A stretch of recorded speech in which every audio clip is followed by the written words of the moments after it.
රාත්‍රී 9යි මේ ශ්‍රී ලංකා ගුවන්විදුලි සංස්ථාවයි. මෙන්න ප්‍රවෘත්ති සංස්කරණය මොහන් පෙරේරා, ප්‍රකාශය මයුරි අබේසිංහ. යුරෝපා පාර්ලිමේන්තුවේදී ශ්‍රී ලංකාව පිළිබඳ සම්මත කරගත් යෝජනාවේ කරුණු කිහිපයක් නිවැරදි කිරීමට රජයෙන් පියවර.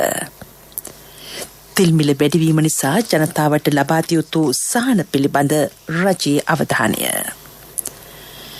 ජනාධිපතිතුමා සහ දෙමළ ජාතික සන්ධානය අතර සාකච්ඡාවක් හෙට.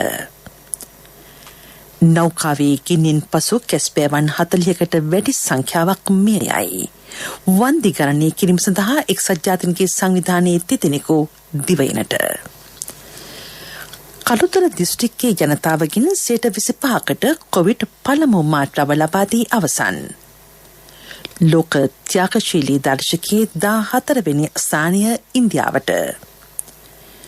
ටෝකියෝ ඔලිම්පික් ක්‍රීඩා උළෙලේ කටයුතු සඳහා ජගත් ඔලිම්පික් කමිටු නිලධාරීහු ජපානයට පැමිණෙති. පොදු රාජ්‍ය මණ්ඩලීය ක්‍රීඩා උළෙලේ කාන්තා ක්‍රිකට් ඉසව්ව ලබන මාස අගස්සිට. ඉකුත් 10 වෙනිදා යුරෝපා පාර්ලිමේන්තුවේදී ශ්‍රී ලංකාව පිළිබඳ යෝජනාවක් සම්මත කර ගැනීම පිළිබඳ රජය කනගාටුව පළ කරයි. විශේෂයෙන් ත්‍රස්තවාදී වැළැක්වීමේ පනත යටතේ අත්අඩංගුවට ගැනීම යන මාතෘකාවෙන් යුත් මෙම යෝජනාවේ ඇතුළත් කරුණු සාවත් වෙයි. ප්‍රතිසන්ධානය හා සංවර්ධනය මෙන් ශ්‍රී ලංකාව ලබා ඇති බහුවිධ ප්‍රගතිය මෙහිදී සැලකිලට ගෙන නොමැත. ආරම්භයේ සිටම ත්‍රස්තවාදී වැළැක්වීමේ පනතේ විධිවිධාන යොදාගෙන ඇත්තේ ජනතාවට බලපෑ දරුණු ත්‍රස්තවාදී ක්‍රියාවලට විසඳුම් සෙවීම සඳහා බව ශ්‍රී ලංකා රාජ්‍ය ප්‍රකාශ කර සිටී. 2019 පාස්කු ප්‍රහාරයේදී යුරෝපා සංගමයට අයත් රටවල කීප දෙනෙකුට ජීවිත හානි සිදු වූ බව විදේශ අමාත්‍යාංශය සිහිපත් කරයි. රජය සෑම විටම කොළඹ සිටින යුරෝපා සංගම් නියෝජිත කණ්ඩායම සහ තානාපතිවරුන් සමග සමීප සුහද සංවාදයක් පවත්වාගෙන යනු ලැබේ. යුරෝපා සංගමයේ GSP+ මූලික ජාත්‍යන්තර සම්මති 27ට අනුකූල වීම සමාලෝචනය කිරීම සඳහාද පළදායි ලෙස සම්බන්ධ වී සිටී. ඉදිරිපත් කර ඇති යෝජනාවේ සඳහන් වැදගත් කරුණු කිහිපයක් නිවැරදි කිරීමේ අරමුණින් රජය නිරීක්ෂණ කිහිපයක් ඉදිරිපත් කිරීමට අපේක්ෂා කරයි. ව්‍යවස්ථාමය හා ජාත්‍යන්තර බැඳීම්වලට අනුකූලව සියලු පුරවැසියන්ගේ අයිතිවාසිකම් ආරක්ෂා කිරීමට රජය ක්‍රියා කර ඇතැයිද විදේශ අමාත්‍යාංශය පෙන්වා දෙයි. යුරෝපා සංගමයේ වෙත දැනුම් දී ඇති පරිදි රජය බැඳීම්වලට අනුකූලව ත්‍රස්තවාදී වැළැක්වීමේ පනතේ විධිවිධාන නැවත සලකා බැලීමේ ක්‍රියාවලියකද යෙදී සිටී. තෙල්මිල වැඩිවීම සලකා ජීවන වියදම් කමිටුව ඉදිරියේදී සහන දිය හැකි වැඩපිළිවෙලක් පිළිබඳව අවධානය යොමු කරනු ඇතැයි පාර්ලිමේන්තු මන්ත්‍රී වෛද්‍ය උපුල් ගලපති මහතා පවසයි. මෙම වැඩිවීම ජනතාවට මෙන්ම ආණ්ඩුවටද ගැටලුවක් බව ඒ මහතා කියයි. විපක්ෂය කුමන චෝදනා එල්ල කළත් ජනතාව මේ අවස්ථාවේදී කරනු ලබන කැපවීම ඉහළය. ජනතාවට සිදුවන පීඩාව අවම වන ලෙස ක්‍රියා කිරීම ආණ්ඩුවේද අරමුණයි. තෙල් මිල සම්බන්ධව අපි ඇත්තටම ආණ්ඩුවක් විදියට අපිට ගැටලුවක් තියෙනවා. මොකද ජනතාවට ගැටලුවක් නම් අපිට ඒක ගැටලුවක් වෙනවා. ජනාධිපතිතුමා ඒ සම්බන්ධව ප්‍රකාශ නිකුත් කළා තියෙනවා. ඒ වගේම බලශක්ති ඇමතිවරයා ප්‍රකාශ නිකුත් කළා තියෙනවා. ඒ සියල්ලත් එක්ක දැනගන්න ඕන කාරණේ තමයි පැහැදිලිවම 2016 වෙද්දී යහපාලන ආණ්ඩුවේ පෙට්‍රල් 92 මත බදු අය කරලා තියෙන්නේ. පෙට්‍රල් ලීටරයකට රුපියල් 62ක්. අපි අදටත් පෙට්‍රල් ලීටරයක් මත බදු අය කරන්නේ රුපියල් 32යි. ඒ වගේම ඩීසල් ලීටරයක් ඔය යහපාලන ආණ්ඩුවේ කාලේ රුපියල් 25ක් අය කරලා තිබුණා. නමුත් අද වෙනකොට අපි අය කරන්නේ රුපියල් 6යි. ඒ වගේම තමයි දකුණු ආසියාවේ දෙවෙනි අඩුම පෙට්‍රල් මිලත් දකුණු ආසියාවේ අවම ඩීසල් මිලත් අදටත් පවත්වාගෙන යනවා අපි. අපි අවබෝධ කරගන්න ඕනේ මේ රටට එන විදේශ විනිමය අඩු වෙලා තියෙනවා, විදේශ සංචිත ප්‍රමාණය අඩු වෙලා තියෙනවා. අපි ඩොලර් වලින් මිලදී ගන්න වෙන්නේ ඛනිජ තෙල්. මේ සියල්ලම සලකා බලලා අතිගෞරව ජනාධිපතිතුමා අගමැතිතුමා ප්‍රමුඛ ජීවන වියදම් කමිටුව ගත තීරණයක් ඉදිරියේදී සාකච්ඡා කරනවා මේක තවදුරටත් ජනතාවට සහන දෙන්න පුළුවන් මට්ටමකට ගෙනෙන්න. දෙමළ ජාතික සන්ධානය සහ ජනාධිපති ගෝඨාභය රාජපක්ෂ මැතිතුමා අතර විශේෂ හමුවක් හෙට ජනාධිපති ලේකම් කාර්යාලයේදී පැවැත්වෙන බව පාර්ලිමේන්තු මන්ත්‍රී එම්.ඒ. සුමන්තිරන් මහතා පවසයි.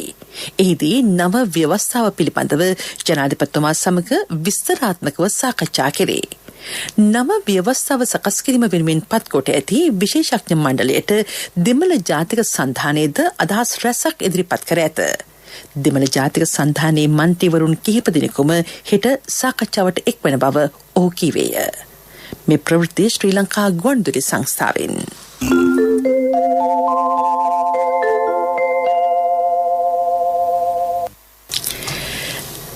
නෞකාවේ ගින්නෙන් පසු මේ දක්වා මෙරට වෙරළ තීරයට කැස්බෑවුන් 40කට අධික සංඛ්‍යාවක් ගොඩගසා ඇතැයි හඳුනාගෙන තිබේ. වඳවී යන කැස්බෑ වර්ගද ඒ අතර සිටී. මෙම කැස්බෑවන්ගේ සහ ඩොල්ෆින් සතුන්ගේ මරණ පරීක්ෂණ සිදු කළ වෛද්‍යවරයාගෙන් අපරාධ පරීක්ෂණ දෙපාර්තමේන්තුව ප්‍රකාශයක් ලබා ගත්තේය. ඉදිරි විමර්ශන කටයුතු රසායනාගාර වාර්තා නිකුත් කිරීමෙන් පසු සිදු කෙරේ. මෙම කටයුතු සඳහා වනජීවී දෙපාර්තමේන්තුවේ සහායද ලබා ගන්නා බව අපරාධ පරීක්ෂණ දෙපාර්තමේන්තුව සඳහන් කරයි. නෞකාව සම්බන්ධයෙන් කරුණු 3ක් ඔස්සේ අවධානය යොමු කර ඇතැයි රාජ්‍ය අමාත්‍ය නාලක ගොඩහේවා මහතා පවසයි. වන්දි මුදල් ලබා ගැනීමට එම කරුණු අදාළ වේ. වන්දි ගණනය කිරීම සඳහා එක්සත් ජාතීන්ගේ සංවිධානයේ විශේෂඥයින් 30 දෙනෙකුද මෙරටට පැමිණීමට නියමිතයි.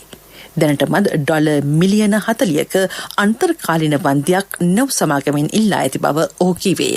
අපි සියලු දෙනාටම මේ පරිසරය වැදගත්. නිසා රැකගැනීමේ කාර්යයේදී අපි කළ හැකි උපරිම කාර්ය කරන අතර අපි බලාපොරොත්තු වන ජනතාවගේ පැත්තෙනුත් අපිට සහාය විවිධාකාර විදියට. එකක් තමයි මේ පරිසරයේ සිද්ධ වූ හානිය ගණනය කිරීමේදී විශේෂඥ දැනුම තියෙන ඕනෑම කෙනෙකුට අපි ආරාධනා කරන ඇවිල්ලා අපිත් සමග සම්බන්ධ වෙන්න. නීපා ආයතනත් සමග සම්බන්ධ වෙන්න අපි අනෙක් ආයතන වලටත් ඔබ සම්බන්ධ කරන්න. ඊට අමතරව මේ නිසා ඍජුවම යම්කිසි කෙනෙකුට යම්කිසි දේපලකට හානියක් වුණා නම් ඒ ගැනත් අපිට දැනුම් දෙන්න. ඒකත් අපිට අවසානයේදී මේ වන්දි ගණනය කිරීමේදී අපිට ගණනය කරන්න පුළුවන්. තුන්වෙනුව අපි වෙරළ ආරක්ෂා කිරීමේ වෙරළ පිරිසුදු කිරීමේ කාර්යයේදී ජනතාවගේ සහායත් ඉදිරියේදී බලාපොරොත්තු. මේ වෙන විට රට වසා තිබුණා. විවෘත කරාට පස්සේ සෞඛ්‍ය ආරක්ෂක විධිවිධාන වලට ගරු කරමින් බලාපොරොත්තු වන ජනතාවත් අපිට එකතු වේවි කියලා මේ රට පුරාම තියෙන වෙරළ සුද්ධ කිරීමේ කාර්යය. කොවිඩ් එන්නත් කරන වැඩසටහන දැන් රට පුරා සාර්ථකව ක්‍රියාත්මකයි. කළුතර දිස්ත්‍රික්කයේද එම වැඩපිළිවෙල ග්‍රාම සේවා වසම් මට්ටමින් සිදු කරන බව කළුතර දිස්ත්‍රික් ලේකම් ප්‍රසන්න ගිනිගේ මහතා කීවේය. දිස්ත්‍රික්කයේ ජනතාවගෙන් 25%කට එන්නතේ පළමු මාත්‍රාව ලබා දී ඇත. එම මුළු පිරිස 1,75,000 ඉක්මවයි. 47,000කට වැඩි පිරිසකට දෙවන මාත්‍රාවද ලබා දී තිබේ. දිස්ත්‍රික්කයේ සෞඛ්‍ය පහසුකම් දියුණු කිරීම සහ රෝගී ප්‍රවාහන පහසුකම් නැංවීමේ වැඩපිළිවෙලක්ද ආරම්භ කර ඇත. ඒ යටතේ දිස්ත්‍රික් ලේකම් කාර්යාලයේ ධාවනයෙන් ඉවත් කර ඇති වෑන් රථ අලුත් වැඩියා කර COVID-19 රෝගීන්ගේ ප්‍රතිකාර සඳහා යොදා ගැනීමට බලාපොරොත්තු වේ. අද පැවති දිස්ත්‍රික් කමිටු රැස්වීමේදී මේ පිළිබඳව සහ තවත් කරුණු ගණනාවක් පිළිබඳව සාකච්ඡා විය. පාසල් විවෘත කළ පසු දරුවන්ගේ මානව සෞඛ්‍ය වෙනුවෙන් විශේෂ වැඩසටහනක් ක්‍රියාත්මක කෙරේ.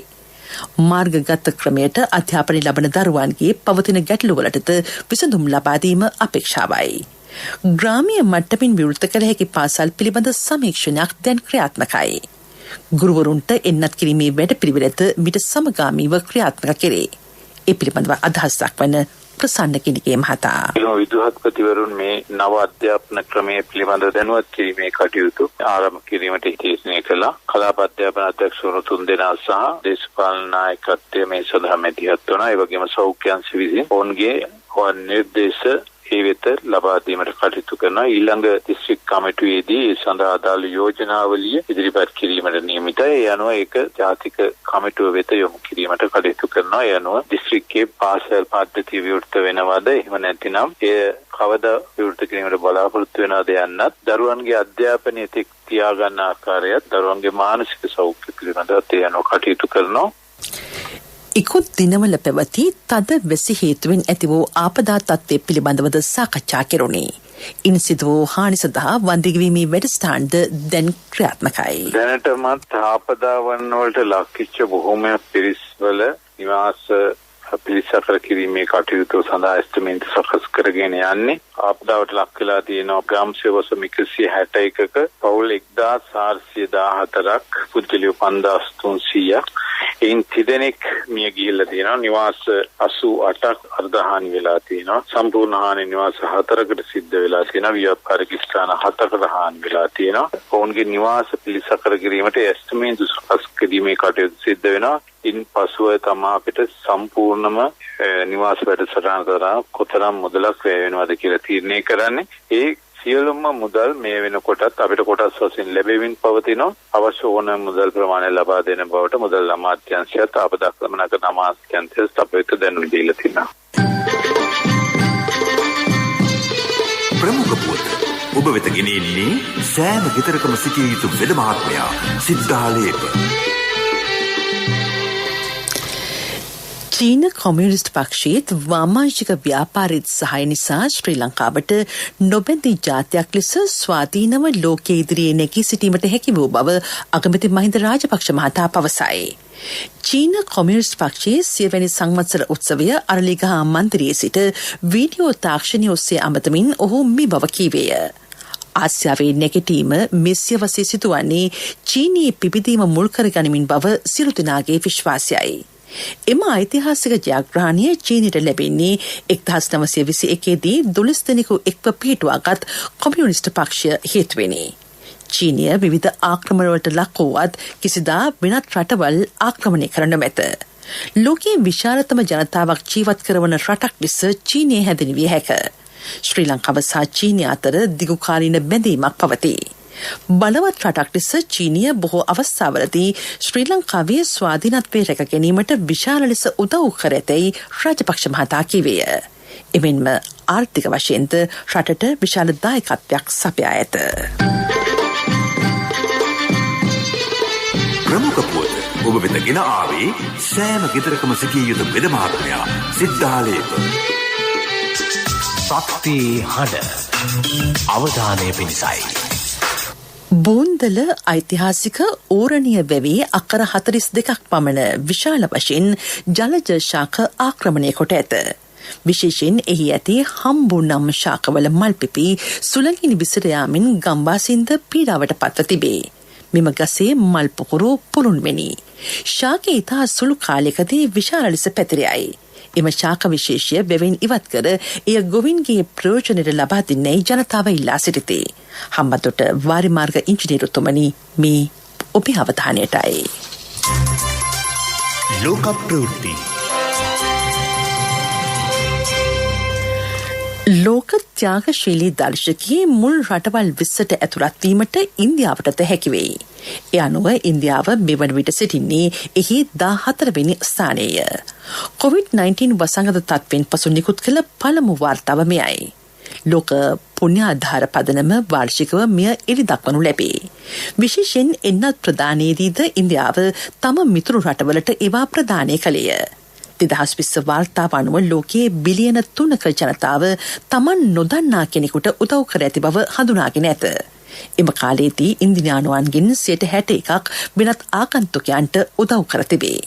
මෙම දර්ශකයේ සකස් කිරීමට 2009 වසරේ සිට ලක්ෂ 16ක පිරිසක් සමග සම්මුඛ සාකච්ඡා සිදු කොට තිබේ. එහිදී ඔවුන්ගෙන් ප්‍රශ්න 3ක් අසා ඇත. මේ වන විට චීනී කෝටි 90කට වැඩි පිරිසකට කොවිඩ් එන්නත ලබා දී තිබේ. ජූනි 3 වෙනිදා වන විට එන්නත ලබා දී තිබුණේ කෝටි 70කටය. ගෙවුණු සති දෙකේදී තවත් කෝටි 20කට එම එන්නත් ලබා දීමට හැකිවීම තමන් ලැබූ ජයග්‍රහණයක් බව චීන ජාතික සෞඛ්‍ය කොමිසම සඳහන් කරයි.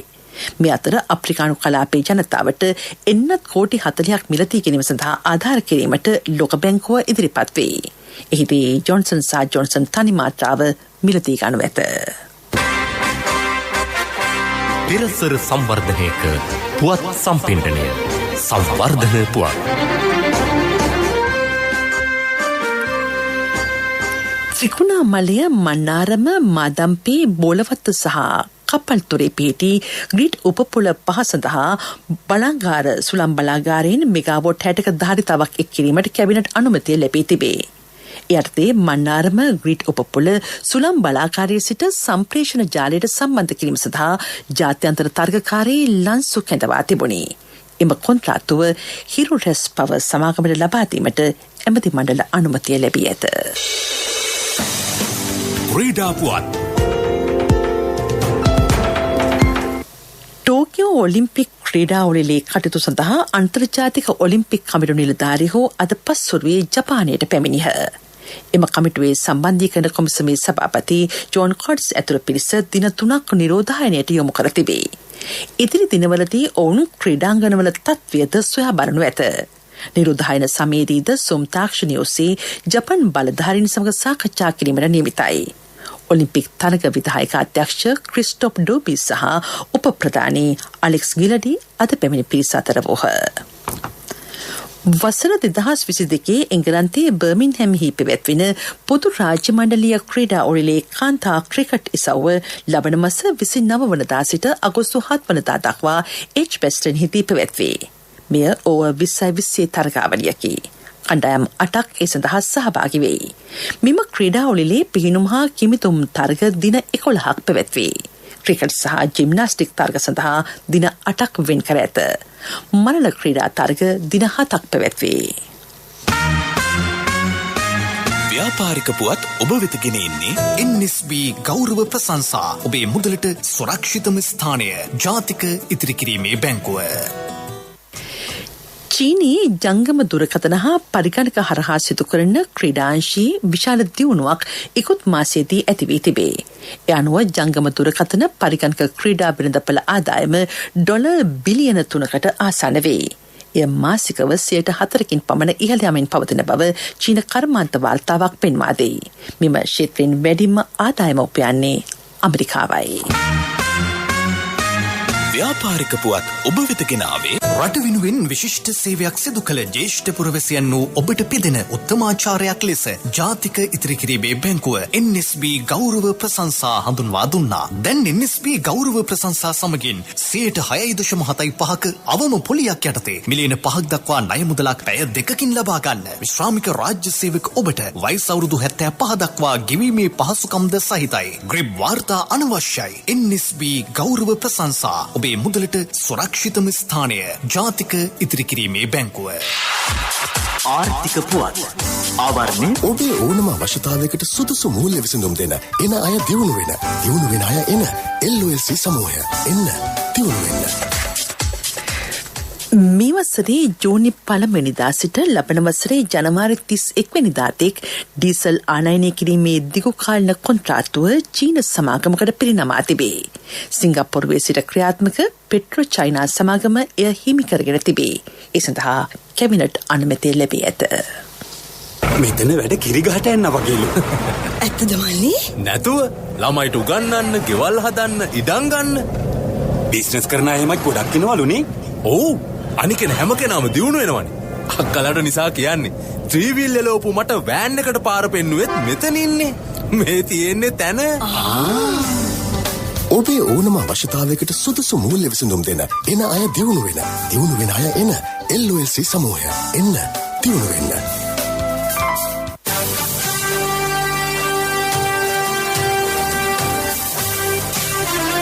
කාලගුණ වාර්තාව ඔබ වෙත ගෙන එන්නේ සයුරු දීවර කාලගුණ තොරතුරු සේවාව.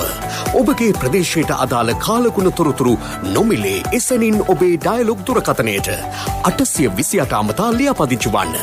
දීවර හා ජලජ සම්පත් දෙපාර්තමේන්තුව සහ කාලගුණ විද්‍යා දෙපාර්තමේන්තුවේ ඉදිරිපත් කිරීමකි. සයුරු සමග සොරැකීම.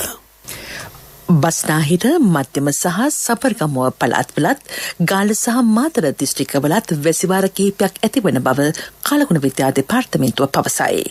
මධ්‍යම කඳුකරේ බටහිර බැවුම් ප්‍රදේශවලත් උතුරු මැද සහ වයඹ පළාත්වලත් හම්බන්තොට සහ ත්‍රිකුණාමලය දිස්ත්‍රික්කවලත් සුළඟේ වේගය පැයට කිලෝමීටර් 30-40 අතර වෙයි. එය විටින් විට පැයට කිලෝමීටර් 50 දක්වාද වැඩි විය හැකිය.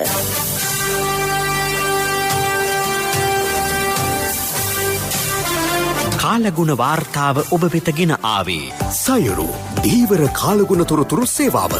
ඔබගේ ප්‍රදේශයට අදාළ කාලගුණ තොරතුරු නොමිලේ එසැනින් ඔබේ ඩයලොග් දුරකථනයට 828 අමතා ලියාපදිංචි වන්න. දීවර හා ජලජ සම්පත් දෙපාර්තමේන්තුව සහ කාලගුණ විද්‍යා දෙපාර්තමේන්තුවේ ඉදිරිපත් කිරීමකි. සයුරු සමග සොරැකීම. යලි සිරස්සල යුරෝපා පාර්ලිමේන්තුවේදී ශ්‍රී ලංකාව පිළිබඳ සම්මත කරගත් යෝජනාවේ කරුණු කිහිපයක් නිවැරදි කිරීමට රජයෙන් පියවර. තෙල් මිල වැඩිවීම නිසා ජනතාවට ලබා දිය යුතු සහන පිළිබඳ රජයේ අවධානය. ජනාධිපතිතුමා සහ දෙමළ ජාතික සන්ධානය අතර සාකච්ඡාවක් හෙට. නෞකාවේ ගිනින් පසු කැස්පියාවන් 40කට වැඩි සංඛ්‍යාවක් මිය යයි. වන්දි ගණනය කිරීම සඳහා එක්සත් ජාතීන්ගේ සංවිධානයේ තිදෙනෙකු දිවයිනට. කළුතර දිස්ත්‍රික්කයේ ජනතාවගෙන් 25%කට කොවිඩ් පළමු මාත්‍රාව ලබා දී අවසන්. ලෝක ත්‍යාගශීලී දර්ශකයේ 14 වෙනි ස්ථානය ඉන්දියාවට. ටෝකියෝ ඔලිම්පික් ක්‍රීඩාවලියේ කටයුතු සඳහා ජගත් ඔලිම්පික් කමිටු නිලධාරීහු ජපානයට පැමිණෙති.